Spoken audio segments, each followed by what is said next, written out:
Okay, picture this. June 12, 2025. A brand new Air India Boeing 787 Dreamliner, flight AI-171, is taking off from Ahmedabad, India. But just 32 seconds later, it literally falls out of the sky. Today, we're going inside the catastrophe that has absolutely baffled the entire aviation world. Right away, the human cost is just staggering. There were 242 people on that flight, passengers and crew, all heading to London. Of those, 241 people did not survive. And yet somehow, in the middle of all that devastation, there was what you can only call a miracle. A single man, a British national named Vishwas Kumar Ramesh, was found alive.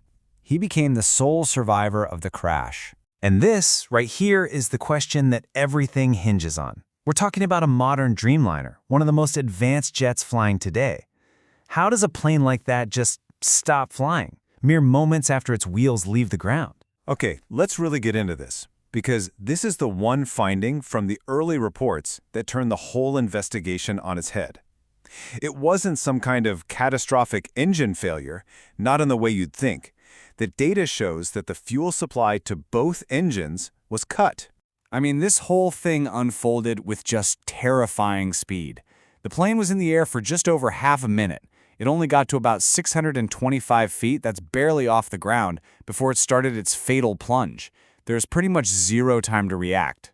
So, to really get what might have happened, you need to know about these switches.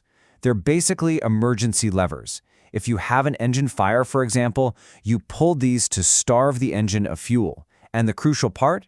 They have these protective locks on them for the exact purpose of preventing a pilot from bumping them by accident. And this is what makes it so chilling. The cockpit voice recorder captured a conversation in those final seconds. One pilot asks the other why the fuel was cut. The response was just a simple, baffling denial. I did not do so.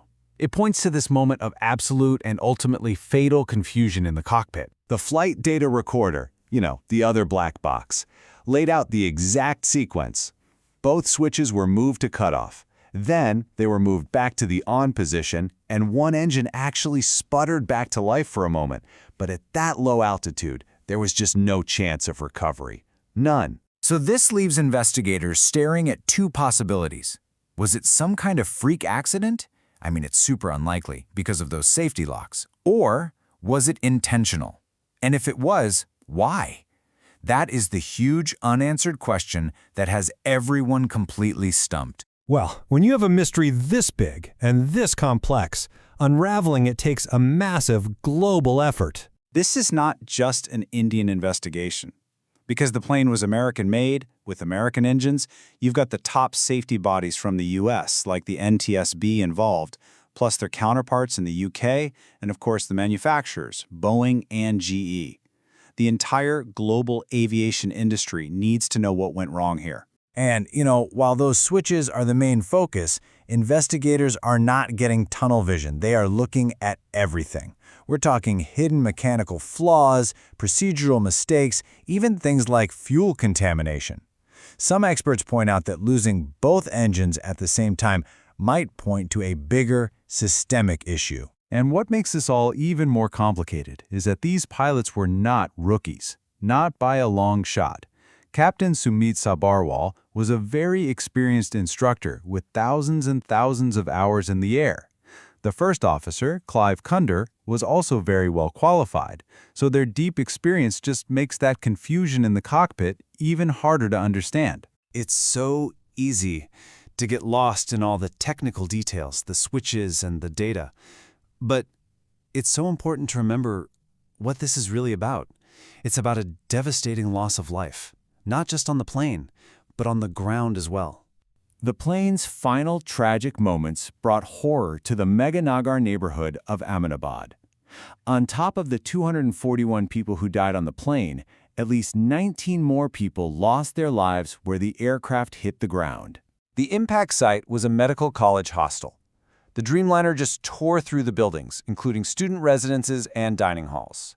There's eyewitness video that shows the plane wobbling right before it hit, and then just this massive explosion of fire and smoke. The scene in the aftermath was one of just immense grief. and incredibly difficult work. The latest reports say that 87 victims have been identified through a really complex and long DNA matching process, which finally allows some families to begin the process of saying goodbye. A tragedy of this scale, of course, brought an immediate response from the highest levels of government in India. Prime Minister Narendra Modi visited the crash site while other officials really focused on the relief efforts. And in the private sector, Air India and its parent company, the Tata Group, moved quickly to promise compensation and support for the victims' families. So with so much at stake, for the families, for the airline, for the future of air travel, the pressure to find out exactly what happened is just immense. So where does the investigation go now? Well, it really all comes down to the black boxes. Both the flight data recorder and the cockpit voice recorder were pulled from the wreckage. These devices hold the key. They have the second-by-second data and the unfiltered audio that will eventually tell the complete story of what happened in that cockpit. But this investigation isn't just happening in a lab somewhere. A law firm that's representing some of the victims' families is now pushing hard for that data to be released immediately. They're worried that the early focus on the pilots might be a way to shift blame away from potential manufacturing problems or other failures by the airline. And that brings us right back to the central mystery. Was this a tragic, heartbreaking human mistake? Was it some kind of hidden, catastrophic flaw in one of the world's most advanced planes? Or could it be something that nobody has even thought of yet? For now, the world is just holding its breath, waiting for the black boxes to finally speak.